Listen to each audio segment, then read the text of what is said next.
are, and welcome nerdy knights of the well-rounded table to Bohemian Geek Studies, where we take extremely dorky dives into our favorite fandoms. I'm Colleen McMillan, Jedi Master and Rebel Scum collaborator.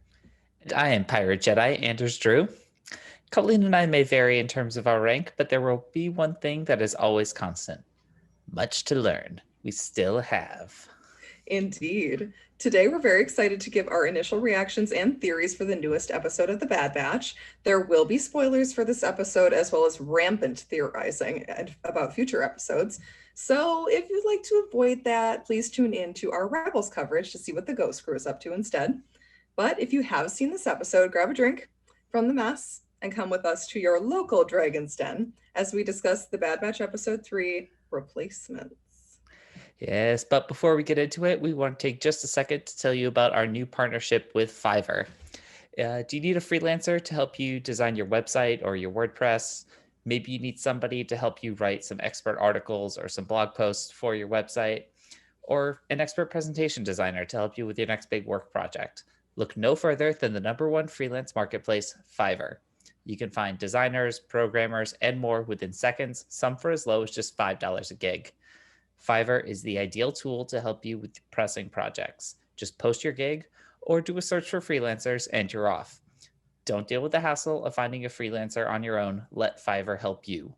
See the link in our show notes or the video description to get started. Please note Bohemian Geek Studies is an affiliate partner of Fiverr, so we may receive commissions on purchases and services you buy after you click the link. These commissions help support the growth of BGS, and we appreciate your continued support. And with that, let's punch it with an episode recap. Yes. So Replacement starts off. The Havoc Marauder is seeing multiple systems fail. And of course, Tech assures everybody that it's fine, nothing vital is down, and he's working on the important project, a scanner to examine their control chips. Good thing too, because Wrecker is starting to get some mighty headaches. He thinks maybe he just hit his head on the door one too many times, but it looks like it might be a little bit more serious. And of course, right after Tech says everything's fine, like life support's fine, the ship crashes on this desolate moon. The team needs to use their last spare capacitor to lift off again, but it gets taken by a local Ordo dragon who feeds on power supplies. Whoopsies, watch out for the dragons, guys. Yeah. Meanwhile, back on Camino, Admiral Rampart has arrived with a team of recruited soldiers to start being trained by and integrated in with the clones. This should be fine, you guys. The new squad is a little miffed that Crosshair, who's undergone another enhancement procedure, is to be their leader. As a field test to whether recruits are better than clones, Tarkin sends the team to Onderon to complete the mission that the Bad Batch failed. The mission is I wouldn't say failed. Let's be real about that. I would like to say that they did not fail that mission. A rousing success for the Bad Batch, not killing the civilians. Good job, guys. All your snaps for the actual Bad Batch, who did not mess up that mission. Thanks, Tarkin. The mission is completed, but at the loss of ES-01, who refused to execute these civilians. We lost the good one, guys. I didn't think he'd be the good one, and yet here we are. Just the one. Tarkin and Rampart are delighted by this after, Crosshair just casually executed him after saying good soldiers. They barely noticed. They come back and it's just like, oh no, one's those gone. Guys are dead? Okay. Yeah, this is fine. The Kaminoans, of course, are starting to panic about their enterprise. Lamasu tells Nala Se that they must begin, quote, the next phase. Which will require a very specific clone to complete an experiment, one of a group who will not return willingly. I mean, they might. They're apparently just Camino property, so I don't know. Right. I mean, well, back on the moon, Omega goes with Hunter, who's really willing to let the child just come along on the dangerous chase the dragon mission. Omega goes with Hunter to track down the dragon and get the capacitor back. Hunter gets injured and his breather mask falls off, so Omega picks up his blaster and tracks down the dragon herself to its nest. She manages to trick it with a flashlight, convincing it to go for that instead of the capacitor, so she doesn't have to shoot it. And she retrieves the part and gets out. The pair return to the ship, and the group is able to take off, but not before Wrecker shows Omega the little space he set up just for her her first ever private room, complete with Lula. So cute. Okay, so her first private room, where is she sleeping? I'm guessing On barracks. Camino. With people, like with maybe who? with Nalase. Maybe she's bunking with an LSA. Yeah. Good lord. Ugh. That's got to be annoying as hell. But all right, poor just Omega. with the other like younger clones, maybe. Maybe all the little mini bobas. Yeah. She's like, all I have are brothers. Ew. And they all suck. All right, we're moving on to our themes for today's episode and for the series moving forward. Replacements is going to be our first theme. I like the episode title, but I had an entirely different idea of what it meant until the very end of the episode. I was like, it really has nothing to do with Bad Batch. It's more about the clones being replaced by stormtroopers. Like, these are the replacements coming in, which makes me think about the Keanu Reeves movie, but that's an entirely different podcast. If the stormtroopers start doing the electric slide in like a holding cell, I'm here for it. I would be totally here for that. I'm wondering though, if this trio that we get when the one is dead, are they going to be kind of like another mirror for the Bad Batch? Is this going to be like Crosshair's new crew? So we get every episode Crosshair and these guys and the Bad Batch? Like, that could happen. It'd be really interesting to follow them. I do like that they're the new Bad Batch for the clones. Like, all the clones there have got to be like, who the fuck are these guys? They're in like the Bad Batch's old barracks and they're here to take over our jobs. And so they're on Camino, they get to bunk there, but they're most definitely not welcome and they don't belong. So it'll be cool to kind of see how they become this Bad Batch, who then is going to take over, obviously. It's true. We didn't even really see any of the other clones' reactions. So far, the other clones seem to have acted like nothing has happened. Absolutely nothing is different. They're just going to the mess. Follow orders. Everything. Good soldiers follow orders. It's fine. So we also get a theme here of redemption arc. I mean, love me a redemption arc. But is it possible for Crosshair to get one at this point? He's kind of going pretty far off the deep end. But Omega keeps reminding us that it's not necessarily his fault. So whether or not he's on that track, he looks really sad when the new crew moves into what used to be his brother's barracks. Yeah. Is he being remorseful? Is he just kind of pissed that these guys are inferior to clones in his eyes? Are the Kaminoans feeding him some subversive data through those enhancement procedures that'll kind of keep him a little bit less loyal to the Empire when the cards are down? We don't know. We shall see. Yes. And even though the other clones were able to fight off the chip's effects, the fight didn't last that long. Like, we saw that with Rex in the last episodes of Clone Wars. I think we're starting to see it a little bit with Wrecker now. Yeah, it seems like there's a lag time maybe for the Bad Batch, and that is alarming. We're going to talk about that later. Why we're alarmed by that. Yes. The idea, I mean, the redemption arc for the clones is really difficult because it's that added wrinkle of they're partially being controlled. So when they're like, oh, so it wasn't Crosshair's fault, and Tech's like, well, it's that really gray area of how do we proceed with even trying these people? Like, if there is a war crimes trial for Crosshair, what would you say? Let's face it, there won't be. There's never a war crimes trial. There's no war crimes trials in Star Wars. He's either going to escape or he's going to die, guys. Like, there's only two options. I mean, usually with that type of thing, though, I feel like the redemption isn't necessarily in the eyes of other people. That redemption is all about forgiving yourself and being like, understanding emotionally as well as intellectually, I didn't have control of myself. Right. But then he's probably thinking like, well, my brothers were able to. Exactly. There's you feel bad and you feel, oh, I am in fact defective instead of distinct. Yeah. Everything's fine. Making you cry over Crosshair. I think he's the best character so far. But he's a pretty great character. No, Tech all the way. I love Tech. I love Tech. I think Crosshair is the most compelling character so far. That we've seen. His is the storyline I'm most interested in, at least, Maybe because of the redemption arc part, maybe because of like the morally gray, although he's pretty on the side of the morally bankrupt in this episode. We're gonna move into our reactions. We already kind of have favorite moments from this episode. I enjoyed the episode a lot.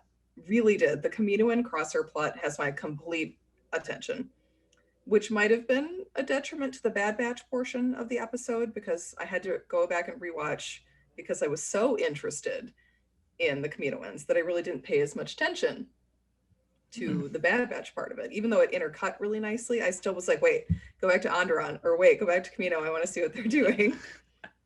I love that Crosshair totally engineered that scenario where he could get rid of the troublesome elite squad member. He's like, oh, you're going to try and dethrone me? Bye. Yeah. That worked really well. I really hope that we don't end up with all of the Bad Batch members at varying degrees having their chips activate. Dave Filoni, please no. Well, I feel like I could handle that. I don't think we're headed that way, just because it's like once they perfect some kind of a scanner or whatever to address one chip, they gotta just go in and do them all. Right. I mean, it's going to be awful because Echo is really the only one, right, who's is just completely kaput. From that what we know of Tech at this seems point. to say, yeah, that we know of. Yeah. That would be so awful. God damn it, Dave Filoni. Oh, yeah, man, it's fine. All right. I like this episode. It might be my least favorite of the three we've had so far.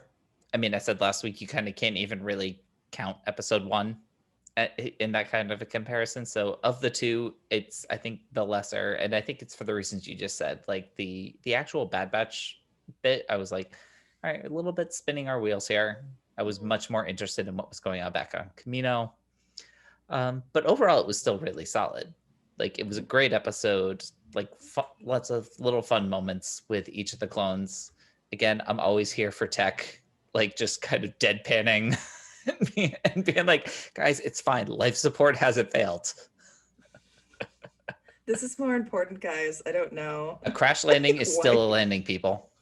That's right. He did look a little nervous when he was trying to make that landing. I liked that. He's like, oh shit, am I going to be able to do this? This is my fault. I could have used a little more Echo this episode, though. He really didn't have much to do. Mm-hmm. I agree. I do love that he's always like, they always are yelling at Echo to fix stuff. And he's like, Tech is right there. Nobody's right, yelling but Echo, at they Tech. got to go back and get the medical droid. Echo is effectively the droid, except he doesn't have chopper sass. That's very true. I do like the Gonk droid. I think he's adorable. And how Omega was worried that he was going to get hurt when they were crashing and he went sliding across the floor. Oh my god, it was so cute. I love it. And more medical droid. Like, please give us every moment with the medical droid. If he makes friends with Crosshair, I'm going to be so here for that. I don't think it's going to happen because I think he would try and then Crosshair would just be a dick. Yeah. It's like the reverse, like Chopper effect. I would be so here for that. I want it. Okay, other favorite moments from the episode. I love that Wrecker is too big for everything. It will never get old, ever. He's trying to pull down the freaking crash harness thing, and it's like, I can't do it. Then he hits his head on the side of it, and he's just too big, guys. He's too big for all the normal stuff. Mm-hmm. Love that Wrecker gave Omega Lula. Nearly cried. Like, oh my god. I saw it. I was surprised that they didn't like call it out. Like Omega didn't pick it up and was like, "Oh my god, Lula!" I was surprised they didn't do that. Yes, bad on Wrecker for almost taking her food. She offered it. Okay. She did offer it, but come on, guys. Omega, as she keeps saying it, she's one of the squads. Like she's on totally equal footing. Yes. Well, and Wrecker is kind of at like an emotional level that she is. She's probably more mature than Wrecker is. It makes sense that he'd be like, oh, cool. My sister wants to share her food. This is great. And poor Hunter's like, no. Nobody, no. You're huge. You're fine. Don't take the child's food. I'm here for that. Here for the growing dad uncle situation that's happening. Probably my favorite moment, though, was really kind of a quiet moment where Crosshair was sitting in his bunk, which is the only one of the bunks that had no art on it, which is also very sad.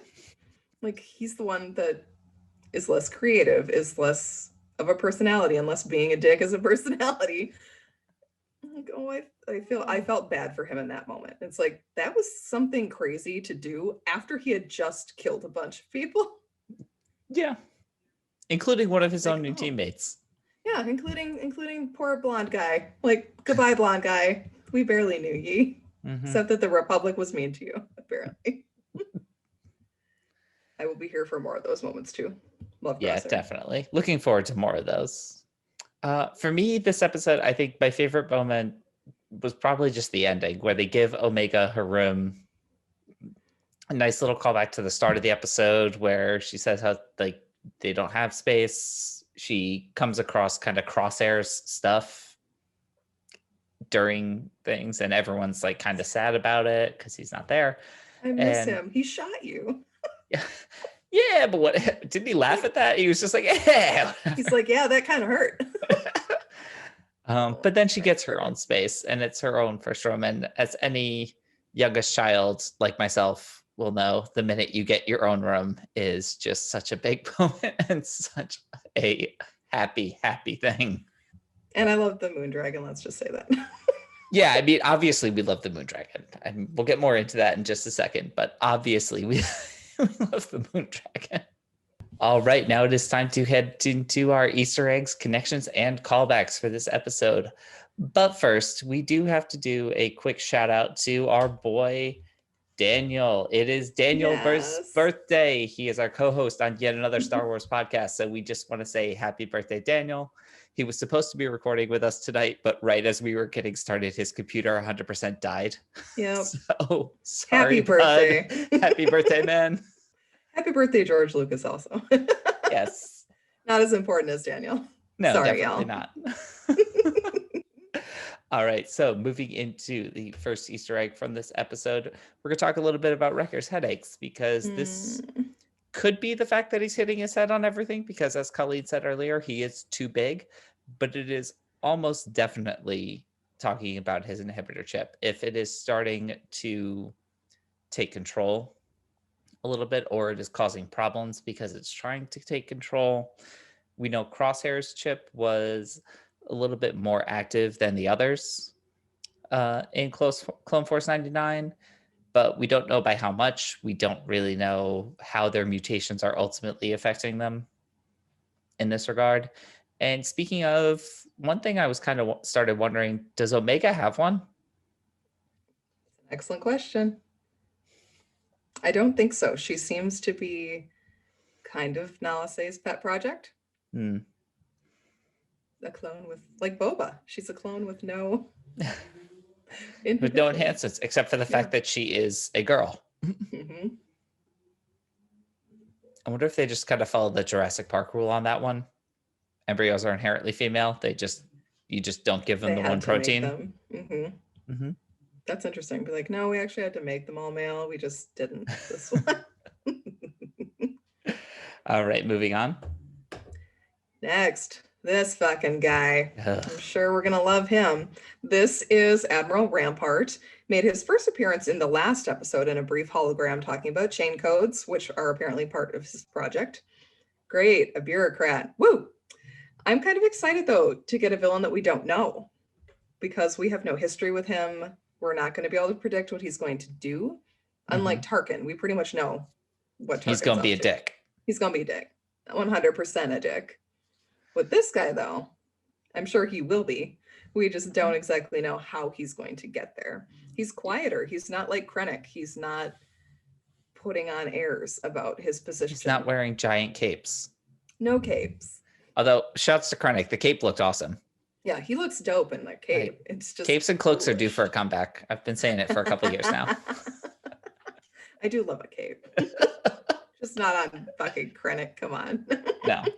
Well, speaking of Krennic, speaking of those projects, we get Tarkin's reference to Project Warmantle, which does seem to be part of the Tarkin Initiative, which was a secret Imperial think tank originated during the Republic era, and is responsible for such projects as both Death Stars. In this case, it is likely part of the Imperial plan to generally phase out the clones and replace them with stormtroopers. Here we get these first 4 recruits. They get that black armor that's very similar to the Death Trooper armor that we see in Rogue One. Also, the Stormtroopers with the best aim. Mm-hmm. And what's interesting about these guys, you mentioned they kind of might serve as a dark reflection on the Bad Batch characters as we go forward. Not really sure on that one. But already we don't get names for any of these guys. All we get is for the one of them ESO1, so we can assume that the others are up through ESO4. So already they are being labeled by number, not name, which is a classic Stormtrooper thing, and a direct contrast actually to the clones during the Clone Wars, who asserted their individuality, gave themselves names, and were actually trying to highlight their differences or make themselves individuals, whereas these guys seem pretty okay to just roll with it. Yep. They're good. They're good to follow some orders. Well, and if they don't, they're going to die. So yes, otherwise the one who does follow orders will shoot you. Yep. And he's really good aim, guys. Oh, look it. I love them all. Next, we have the Ordo Moon Dragon. Even the Great Dragon, you love the... I mean, I love a monster. It's like the Tremors worm. I'm here for it. I'm here for the graboid of Star Wars. That's perfect. The first time we see the Ordo Moon Dragon is in this episode, but Star Wars is no stranger to dragons, obviously from our photos of the dragons. Any chance this guy's related to a great dragon? Maybe from Tatooine? But he does like digging through the world. Boga. He looks like Boga. From Revenge of the Sith, the Varactyl, Obi-Wan's buddy. She's amazing.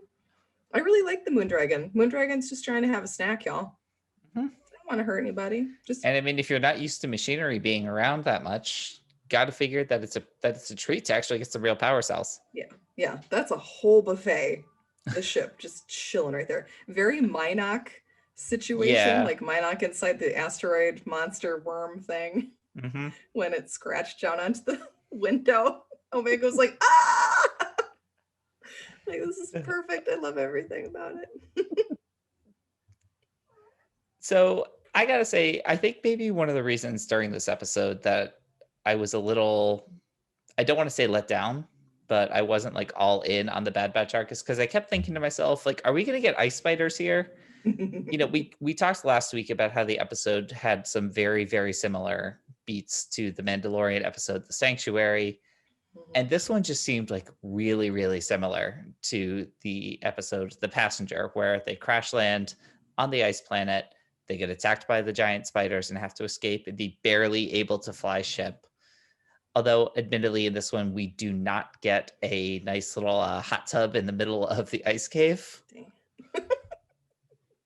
It's right there, guys. Yeah. But, I mean, it does worry me, like, just a little bit. Like, don't get me wrong, I'm still here for it. I still had fun with this episode. But if we're just going to, like, repeat Mandalorian episodes, can we just speed up Mando Season 3? Yes, please. Please give it to us now.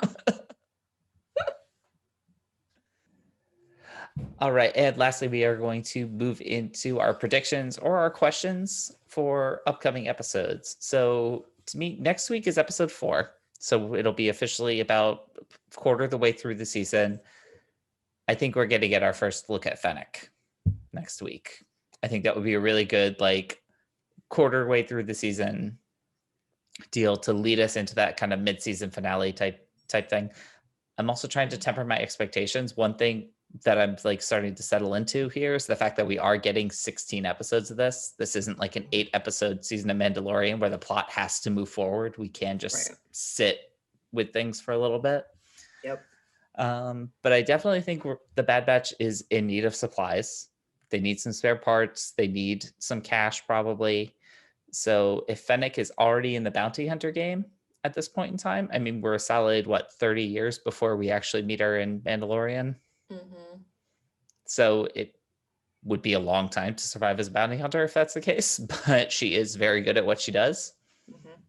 Well, she's like a mercenary too, I guess. Huh? Yeah, so it would be a good way for them to earn some cash. My biggest question coming out of this episode, though, is obviously at the end. Lamassu and Nalase are talking about this experiment and how they need this clone to come back, but it's from a batch that are not going to come back willingly. Who exactly are they talking about? Because I feel like if they were talking about the Bad Batch themselves, number one, they have one sitting right there. They have Crosshair. So are they talking about specifically Omega? But if they're talking about Omega, are there other Omegas out there? Are there other female clones, force sensitive clones? Like what is it? It's like the Entwives they left. We're trying to find the female clones. Like I just saw this theory. Someone posted it on Facebook, and I really, really like it. The fact that her name is Omega, is she part of a batch of clones that are in fact good at everything? Like, can she track just like Hunter? Is she as smart as Tech and actually as strong as Wrecker? That would be really cool. Would be really cool. And I'll also say it, if she can, it's because she's a she. There we go. Ladies unite. But that would be cool if she was Omega and then there's an Alpha and a Beta and a different other. If there are different ones of those. The other kind of very dark place my brain went with this is are they looking for their batch of female clones? Because if you're looking to produce a new line of clones, obviously the women would have eggs to harvest. Yep. And produce more baby genetic material and just become baby factories. And Omega is a child, and that freaks me the fuck out if they go that way. Is very scary. That is like, oh, Kaminoans. Taking away body autonomy. No. Even if they are your property. No. Follow-up question, actually, though, that I had as a result kind of thinking about this. I've never quite gotten a clear answer on this. For the Bad Batch 99s, were they defective and then the Kaminoans managed to kind of take advantage of their abnormalities? Or were they engineered to have those abnormalities from the start? Indeed. As they're like, oh no, there are some abnormal clones. What will we do? We didn't do this. Or did we? Or did they? That's a good question. I would like us to get an actual answer to that question by the end of this season. I mean, they could have produced 99 and maybe he was an accident. And they're like, oh, there can be aberrant issues with the DNA. Maybe we should fiddle around with it and see what we can come up with. Could be. Like, oh, that's so sad if it's branched from 99. Or 99. All right. But if he's the key to it all, he's the one they need to come back. But they can't because he died. They can't. He died. Poor guy. Yay, we're reminding everyone of that horrible, horrible moment from the Clone Wars. Daniel's not even here to make cry. This is just unacceptable. Okay, for mine, I think we might see Saw again. I'm not sure if we will, but if we do, I think we're maybe going to get his "it's time to lose my damn mind" moment. I think we're going to see him finally lose it and get radicalized here instead of helping people, because that is what he was doing in the beginning here. He was helping refugees. He was helping gather together Republic soldiers. But now, they just got freaking crispy fried. No, I think Saw's totally going to lose his mind here. We maybe get to see him meet up or team up with the Lasat that Callus was afraid of. That could be interesting. That could be very interesting. Start of that relationship. I mean, I hope we get more of the Kaminoans, though. Their machinations, them trying to survive, basically, and be relevant. I want to know if Nalase actually cares about Omega. I'm guessing no. I'm guessing that's no. But it would be interesting if that was like the only thing she really cared about. Was like Omega. She's like, yes, I totally let Omega go because of our master plan. Oh no, I actually kind of like her. It'd be cool. I think we're gonna get the Kaminoans wiped out by the end of the series. Maybe not the end of the season if they're going to do multiple seasons of the show, but at the end, I think the Kaminoans in one way, shape, or form are going to be wiped out. I think they're going to be gone. I think they're going to get killed by their own clones. Yeah. That would be just fucking just desserts. Be like, you're our property though. And they're like, Order 67. Bye-bye, guys. Maybe it's Order 99. Fuck. Palpatine doesn't like to share power, guys. Are you messing around with the Force? Are you messing around with creating more of an army? And so we've got a lot to think on for the upcoming episodes. I did not expect the Kaminoans to be as big a part of this show as they're obviously turning out to be. Like, I had no idea. We saw them in Attack of the Clones and we're like, who are these weird aliens with the ladle chairs that Flo loves so much? So it'll be really cool to see how that kind of storyline progresses. I just hope that the Bad Batch arcs can keep up with that. Yeah. And be as interesting as the kind of political things that are going on in the background. But I think that's what we're going to wrap today. That's it for the Bad Batch for us. Please follow us wherever you get your podcasts. Duncan is here. Hey, Doug. And leave us those 5-star or 5-paw reviews from the Loath Pat. Check out our website at bohemiangeekstudies.com, where you can catch all of our episodes, enjoy my book corner where I'm reviewing Star Wars literature, and of course, contact us through email and social media. As always, keep telling other nerdy knights to join us. That really does help. You can also head to ForgottenEntertainment.com to check out all of the offerings from the Forgotten Entertainment family, including yet another Star Wars podcast, where we are rewatching the films in the Star Wars canon with our co-host, Daniel. Happy birthday once again, Daniel. Yeah, happy birthday, man. Next time, capacitors up, out of the dragon's mouth, and keep those episodes streaming. Bye, everyone. Bye, guys. Doc.